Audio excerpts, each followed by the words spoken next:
Bienvenidos a la charla. Hoy les vamos a estar contando cómo, tanto en productos nuestros como en productos de nuestros clientes, fuimos convirtiendo las applets en extensiones de navegadores. Mi nombre es Martín Marcicano, soy consultor en seguridad y tecnología de Genexus Consulting, que el área de seguridad a partir de este evento va a empezar a llamarse GI, y me acompaña Sebastián López, encargado del departamento de desarrollo de FUCAC. Para empezar la charla vamos a ver por qué es que surgió todo este tema, y es que hoy en día todos los navegadores empiezan a mostrar un cartel de que no se pueden soportar los applets, de que los applets ya no se bancan en esos navegadores, no solo los applets, sino que Adobe Flash o Adobe Shockwave Player y Microsoft Silverlight. Por lo cual, con lo que queremos que se vaya en esta charla es que estos, en vez de problemas de hoy, pasen a ser problemas de ayer.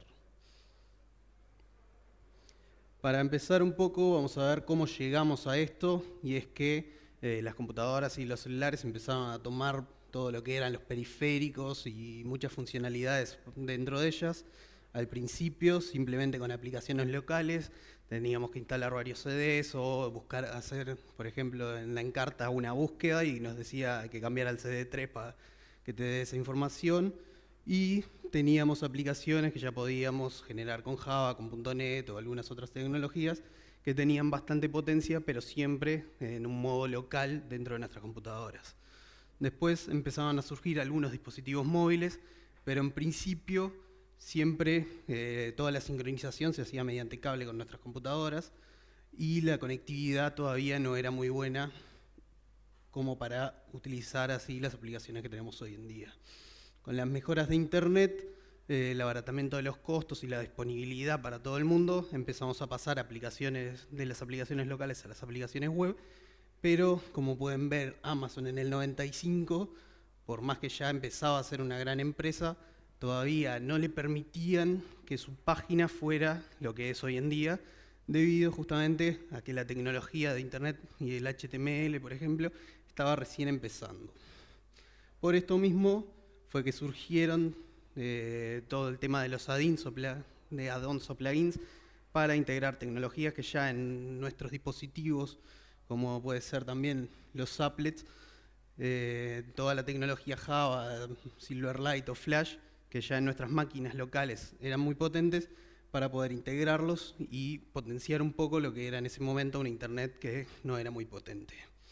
Todo esto empezó, obviamente, fue cambiando, Internet fue mejorando, las tecnologías de los navegadores fue cambiando bastante, y principalmente surgió un quiebre cuando surgió HTML5, que tuvo la publicación de su versión estándar en octubre del 2014, en la cual muchas de las tecnologías que antes se hacían con alguna de las APIs viejas empezaron a introducirse mismo en el estándar de lo que entendía el lenguaje, de lo que los navegadores tenían que empezar a entender.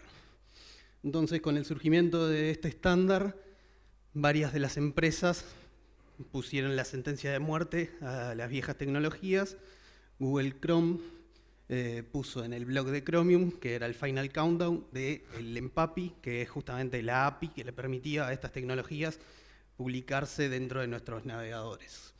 Y no solo Chrome publicó que en septiembre lo iba a matar, de 2015, sino que Mozilla hizo lo mismo para el Firefox, diciendo que en finales de 2016 también iba a terminarlo. Entonces, ambas empresas, que también eran impulsoras fuertemente de HTML5, empezaron a cambiar dentro de sus sistemas, empezando con Google cambiando dentro de YouTube lo que era antes el reproductor Flash por un reproductor HTML5, y Mozilla escribiendo toda una página entera de tecnologías que debían cambiarse por HTML5 o escenarios en los que HTML5 ya en ese momento sobrepasaba alguna de estas tecnologías que se usaban antes. Entonces, justo también en ese momento, un tema muy fuerte en Estados Unidos era el tema de la seguridad.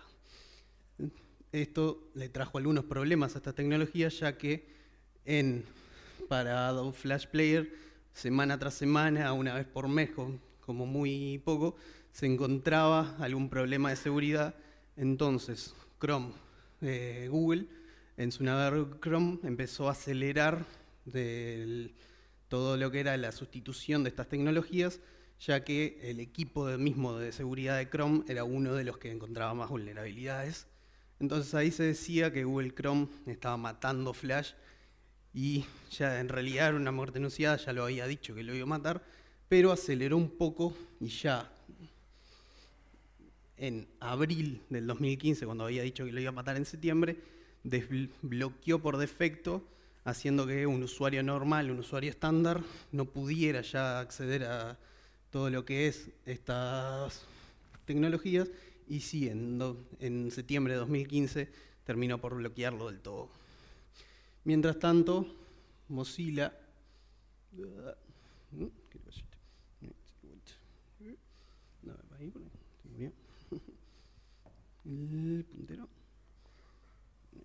Mientras tanto, Mozilla hizo lo mismo, había dicho en fines de 2016, terminó realizándolo en abril de 2017, pero también para la versión estable, la que todo el mundo descarga, ya no dejó de soportar el uso de los applets, aunque, como sabía que todavía había algunas personas, más que nada en el ambiente empresarial, que seguían utilizando estas tecnologías, mantuvo una liberación de soporte extendido alternativo, que por más que no recibía todas las actualizaciones que recibía el canal estable, recibía más que nada las actualizaciones de seguridad, por lo cual muchas empresas se movieron y empezaron a utilizar esa versión.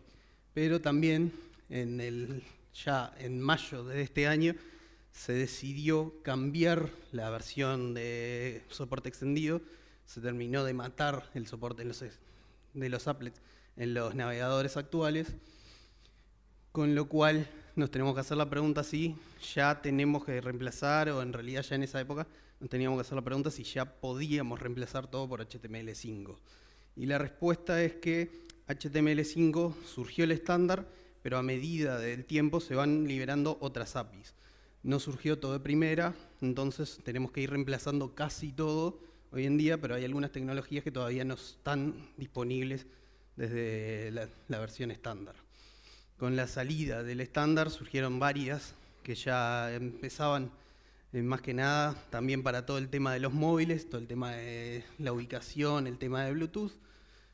Pero, por ejemplo, para la computación o para lo que nosotros usábamos, que era una de las cosas, era la firma, surgieron algunas tecnologías, surgieron algunas APIs, pero como dicen bien en la web de desarrolladores de Mozilla, es una tecnología experimental, hay desarrollados algunos algoritmos sí, algunos algoritmos no, y el principal problema que teníamos para llevarlo a nuestra plataforma, a nuestro componente, es que la comunicación con los tokens, en nuestro caso, el token que más utilizábamos era la cédula electrónica, no estaba bien definido, o como no es algo estándar, porque cada productor de tokens hace distintos comandos, no se podía reemplazar todavía esta tecnología. Y otra tecnología que, viendo con nuestros clientes, vimos que no había una solución estándar, era el tema de los escáneres. Las impresoras sí ya tenían distintas APIs, teníamos distintos modos de mandar a imprimir, pero los escáneres, como no hay una manera estándar de ver qué hacer con el resultado de ese escáner, o ver qué hacer, o mismo los escáneres tienen distintas propiedades, no surgió una API estándar. Entonces empezamos a reunirnos con algunos clientes, entre ellos FUCAC, para ver cómo era que hacíamos para conectarnos con los escáneres, cómo era que hacíamos en nuestros componentes de firma para firmar. Y ahí algunos clientes seguían utilizando Internet Explorer, el cual ya no tiene soporte ni de Microsoft en realidad, no tiene actualizaciones hace mucho tiempo con las nuevas tecnologías, además de que tenemos algún pequeño problemita de velocidad. Entonces para nosotros, más que nada poniéndonos incluso el gorro de seguridad, todos los problemas de seguridad, no era una opción viable. En algunas empresas tenían Firefox SR, pero como ya vimos antes, también dejó de tener soporte, entonces no era tampoco una opción viable, y ahí fue que, hablando justamente con el tema de la firma en un grupo de AGESIC, surgió la primera idea, en realidad, para salir del paso, que era levantar el applet mediante Java Web Start, mediante el protocolo de Java Network Launching Protocol, que esto lo que básicamente es, generamos en nuestro servidor o en el navegador un archivo con extensión JNLP, y eso hace que una vez descargado el usuario pueda ejecutar el applet en su equipo local. Pero esto justamente empezó a tener algunos problemas, como por ejemplo la ejecución del applet se hace fuera de la pantalla del navegador, fuera del proceso del navegador. Entonces, toda la comunicación que se debe hacer entre el applet y la pantalla, como por ejemplo, como para cuando termina de firmar, pasar de página, ya empieza a complicar un poco las cosas para los desarrolladores. Hay que empezar a utilizar WebSockets o a realizar pulls JavaScript todo el día hasta ver cuándo termina.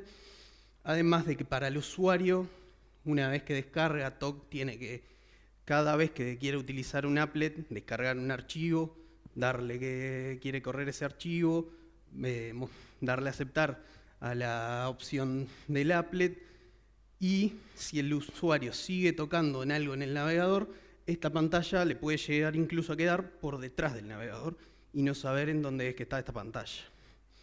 Entonces, todavía Google tuvo algún pequeño problemita con Oracle por ciertos temas de código de Android, y estos archivos, que eran los que le permitían ejecutar en los applets, empezaron a marcarlo como dañinos o como que podía llegar a ser un problema de seguridad.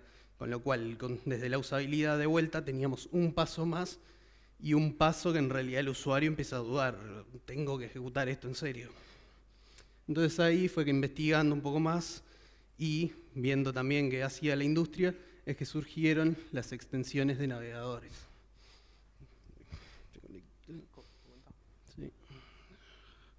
Cuando se gira la pantalla. Ahí. Fue que surgió que la solución parecía o apuntaba para las extensiones de los navegadores. Pero viendo que la solución era los navegadores, empezamos a pensar, si tenemos que crear una extensión por cada uno de los navegadores y llega a ser bastante distinto el código, ya se nos complica uno que parecía ya un partido difícil. Pero si vemos, en realidad, Chrome, en estadísticas globales obviamente, parece que si solamente soportando Chrome ya empezamos a soportar más del 50% de la gente.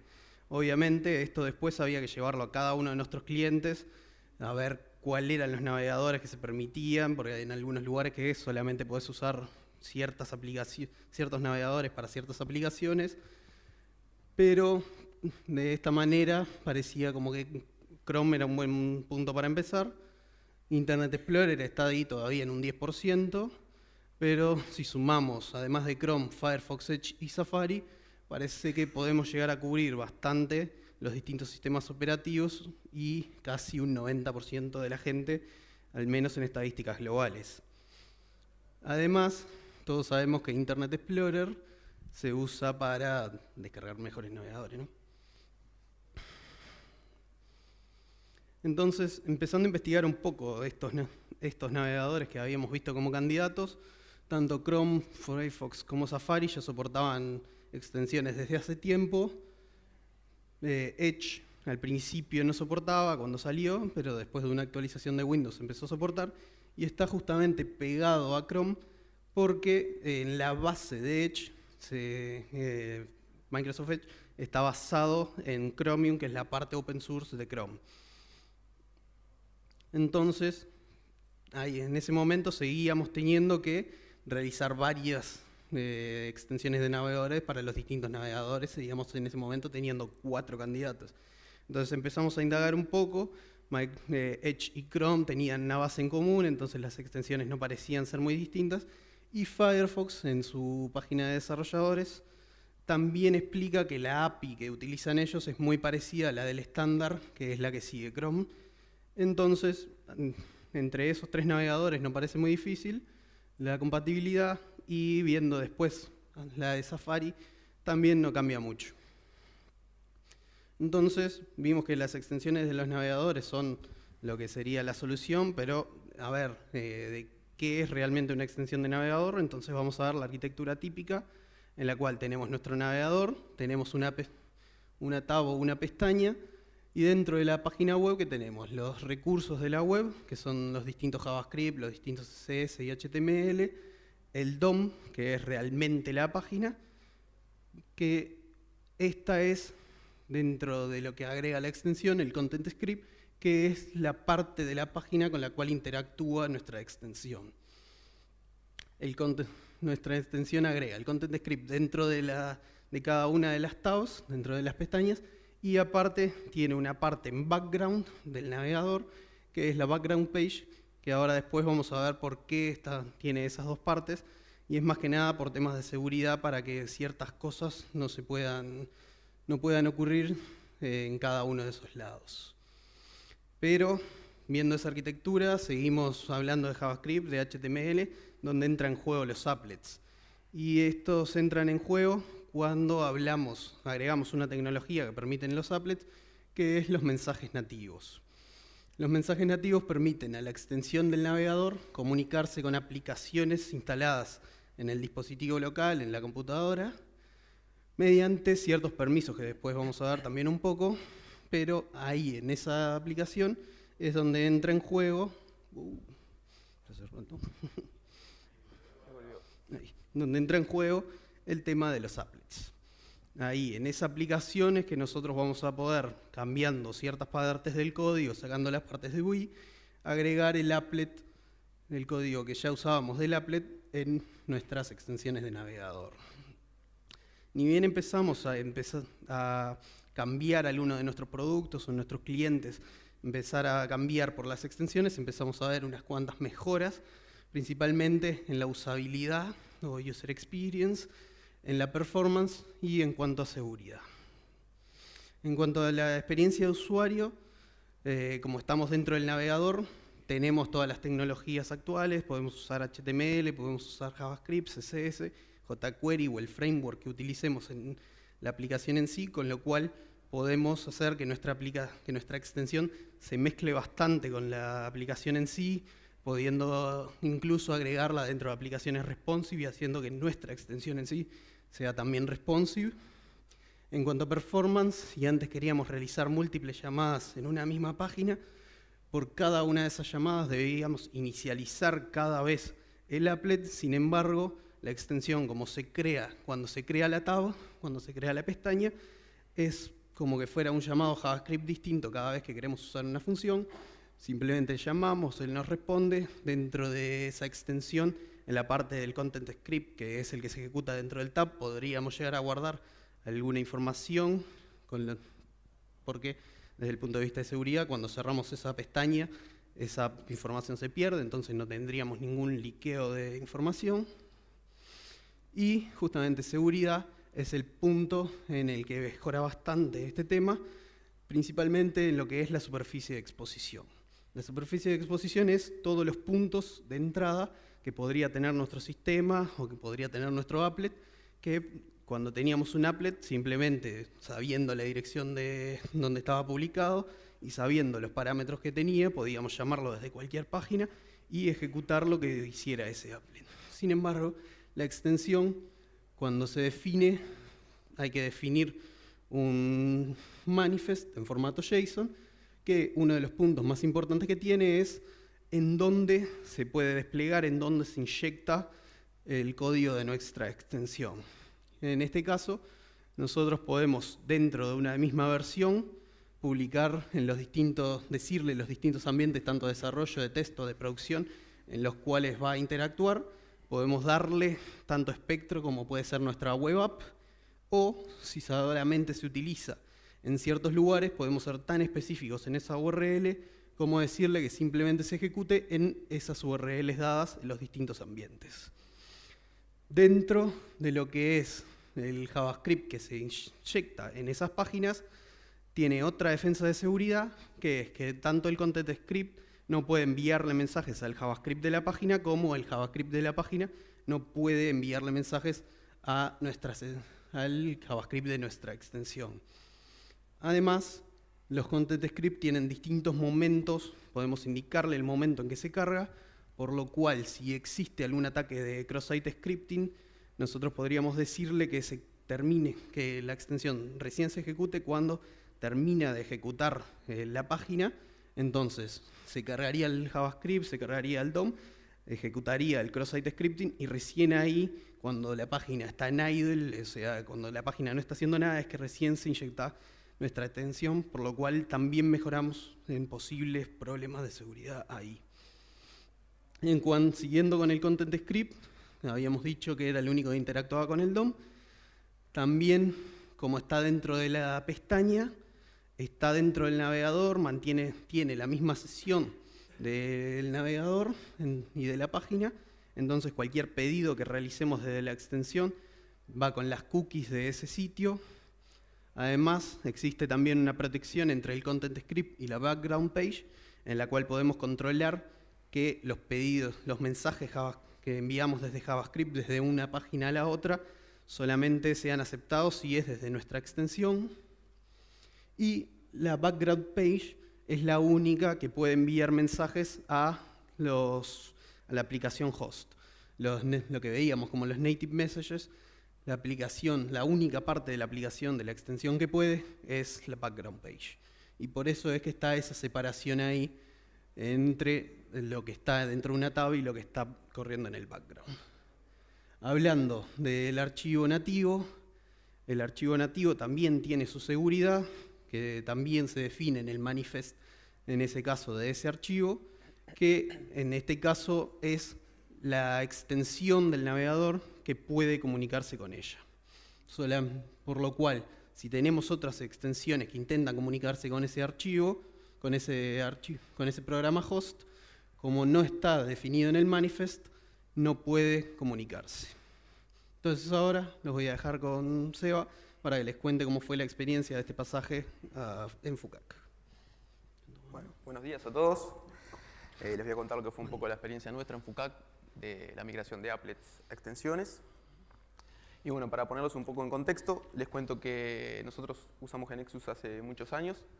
Teníamos una aplicación de escritorio que era nuestro ERP desarrollado con GeneXus 8. Y bueno, en el año 2011 empezamos con la migración a un sistema web desarrollado con GeneXus X Evolution 1. Y en ese contexto surgió también la necesidad de hacer un sistema web para la digitalización de documentos de nuestros socios. Entonces, bueno, evaluando un poco lo que había en el mercado, vimos que los applets era una gran solución para ese momento que nos permitía comunicar nuestro sistema web con los periféricos de las máquinas. En este caso, los escáneres, justamente. Pero eso no nos duró tanto porque al poco tiempo empezaron a surgir problemas que, por ejemplo, al principio los usuarios cada vez que iban a utilizar nuestro applet tenían que autorizarlo, lo que ya empezaba a ser un poco tedioso para el usuario y obviamente hacía más extenso el proceso. Y después empezó a ser mandatorio que los jars que utilizaba el applet estuvieran firmados, entonces tuvimos que salir a hacer un certificado autofirmado, firmar los jars y volverlos a distribuir en las máquinas. Además tuvimos que importar ese certificado en cada una de las máquinas como certificado de confianza y a su vez tuvimos que bajar el nivel de seguridad de Java al mínimo. Después, hasta ahí seguíamos más o menos funcionando, pero llegó un momento en el que Chrome sacó una versión en la que ya no soportaba los applets y en la que Chrome no soportaba los applets y me olvidé qué les iba a decir. Y tuvimos que trancar las actualizaciones de Chrome. Estuvimos más de un año con las actualizaciones de Chrome trancadas y esto nos llevó a problemas de seguridad, como podrán imaginarse. Además no podíamos disfrutar de las actualizaciones de performance o de interfaz de usuario del navegador. Y eso. Pero con eso más o menos, trancándolo, seguimos funcionando. Y hasta acá todos eran problemas para el departamento de soporte e infraestructura, no para nosotros por suerte, pero ya veíamos venir que íbamos a tener que encontrar una solución definitiva para esto. Entonces, bueno, nos decidimos en conjunto con GeneXus Consulting a implementar con extensiones, con una extensión de Chrome, lo que iba a ser el escaneo, digamos. Entonces les cuento un poco. Nosotros cuando teníamos los applets, teníamos dos HARs, que uno se encargaba de comunicarse con el escáner y darle la orden de que escanee los documentos, y otro que se encargaba de zipear las imágenes escaneadas, subirlas al servidor y mostrarlas en pantalla. Esto requería de dos pasos para el usuario. Uno primero para que se escaneara y después de que veía que terminaba de escanear, ejecutar el upload, digamos, de las imágenes con otro paso. Pero esto con la extensión lo eliminamos ese paso, digamos, porque la extensión captura el momento en el que termina de escanearse los documentos y automáticamente zipea, sube las imágenes y redirige a la pantalla en la que se muestran los documentos escaneados. En cuanto a mejoras de seguridad, como les comentaba Martín, tuvimos que la extensión solo se ejecuta en las URL que se le indica al momento de subirlo al Chrome Web Store, y además que los HAR solo son accesibles desde la extensión. Como ven, más todavía cuando teníamos los applets, pero ahora también hay que hacer varias instalaciones en las máquinas, y para una empresa chica capaz que eso no es tan grave, pero para una empresa más grande, con distintas sucursales y muchas máquinas, se torna un poco pesado. Entonces estuvimos investigando y encontramos una aplicación que se llama PDQ Deploy, que tiene una versión free, que lo que permite es hacer una instalación masiva en ciertas máquinas del dominio, que puede ser un rango de IP, una subred, lo que sea, y permite poner un ejecutable que se va a ejecutar en cada máquina, y además adjuntarle otro tipo de archivos, como por ejemplo en este caso el HAR, un archivo de registro para dejar instalada la extensión y copiarlos en una carpeta, que eso fue lo que hicimos nosotros. Y bueno, esto no fue lo único que hicimos con extensión de Chrome, así que les dejo con Martín para que les siga contando otro poco. Como bien dijo Seba, nosotros empezamos a hacer todo el paso de applets a extensiones con algunos de nuestros clientes, pero también con nuestras soluciones de nuestro kit de identidad digital, entre ellos principalmente con la firma digital. Empezamos a migrarlo a todos los applets a lo que era extensión de navegador. Esta es una imagen de hoy en día utilizando el Chrome. Y también empezamos a intentar migrarlo en algunos otros componentes, y fueron surgiendo algunos otros componentes a medida que íbamos avanzando con el desarrollo. Uno de los componentes que ya tenemos bastante usado, como van a ver después en FUCAC y en algún organismo público, es nuestro Single Sign-On, que es el que permite realizar el login contra ID de Uruguay que contaba hoy Martín. Luego, con el tema de la extensión de navegador, utilizando el lector que nos brinda GSIC, podemos hacer una autenticación rápida o un registro rápido, simplemente conectando la cédula en la computadora del navegador y mediante la extensión leer los datos e incorporarlos en la aplicación web. Siguiendo con el lector, en algunos clientes nos empezaban a pedir nos empezaban a decir que a veces no utilizaban el navegador, sino que el registro lo hacían en dispositivos móviles. Entonces también, usando el mismo lector, hicimos aplicaciones Android de las cuales podés leer los datos. Y luego en algunos clientes nos dijeron que no querían tener o no podían tener el lector en todos lados, entonces empezamos a utilizar el otro chip que posee la cédula, que mediante lectura por NFC podemos cargar tanto la foto como los datos que aparecen en el frente de la cédula.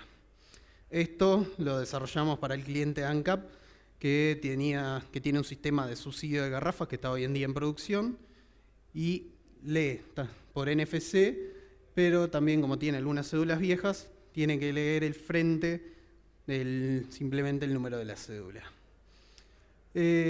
Una de las ideas del nombre de GI y de los nuevos nombres de las partes especializadas de la empresa es que justamente este kit, por ejemplo, no está atado a GNexus, sino que, como les nombré, es JavaScript, es Android, es iOS, entonces también podría ser introducido en otros sistemas de las distintas empresas, de nuestros clientes.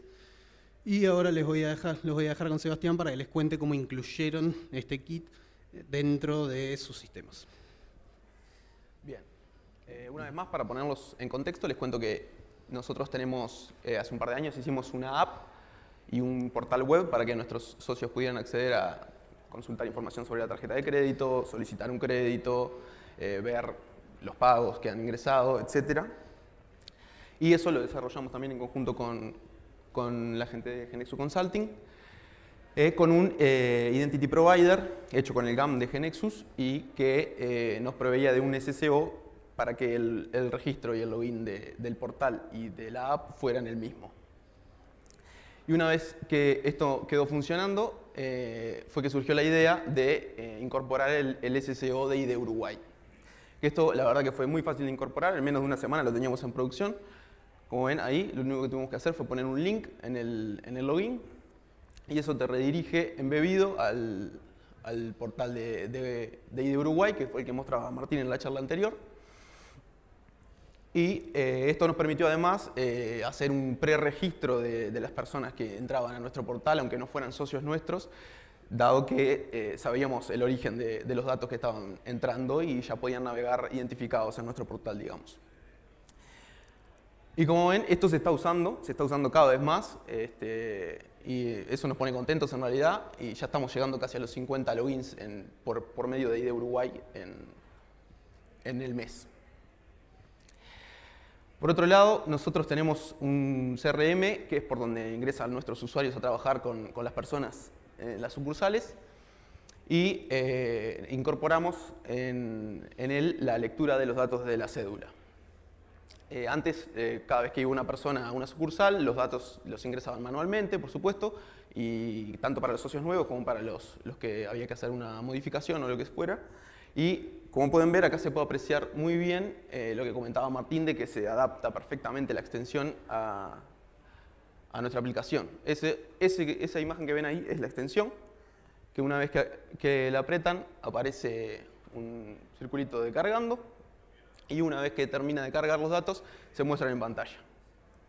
¿Está? Esto nos permite además no tener errores de tipeo, por ejemplo, en el nombre, que son muy comunes. Y eso más que nada. Y además nos permite, o algo que vimos que pasó hace poco, por suerte no a nosotros, pero sí pasó, de una estafa que modificaron el frente de la cédula, la imagen y los datos que estaban en el frente, y pidieron créditos en otros lados, así sacaron créditos. Con esto eso no pasaría porque estamos leyendo los datos directamente desde el chip. Y bueno, y como para comentarles y ir cerrando, les cuento que estamos pensando, nosotros en las sucursales tenemos tótems donde las personas que van sacan un número haciendo clic en la pantalla táctil para ser atendidos. Y lo que tenemos pensado es agregar en esos tótems un lector de cédula para que la persona que va ya inserte la cédula y poder brindarle una atención más personalizada al momento de llegar al box y ya tener los datos ingresados de ese socio. De mi parte es todo, muchas gracias, lo dejo con Martín para que cierre. Y como resumen de esta presentación, lo que dijimos al principio, que el problema de las applets es un problema de ayer, y como dice el lema del evento, el poder está en el hacer. Esta ya es una tecnología que existe, que se usa en el mercado, que ya está. La cédula es otra también tecnología que se usa y cada vez se está usando más, y mientras más organismos públicos y privados fomenten su uso, se va a utilizar todavía más. Entonces lo que los invito es de tener una idea, de tener un intento, un producto, hacerlo y salir con una solución que les sirva y les sirva a sus clientes también. Entonces ahora tendríamos un momento de pregunta, pero ya estamos pasados de horario. Entonces les dejamos nuestras redes y por alguna consulta. Y hay que tocar ahí. Muchas gracias. Muchas gracias.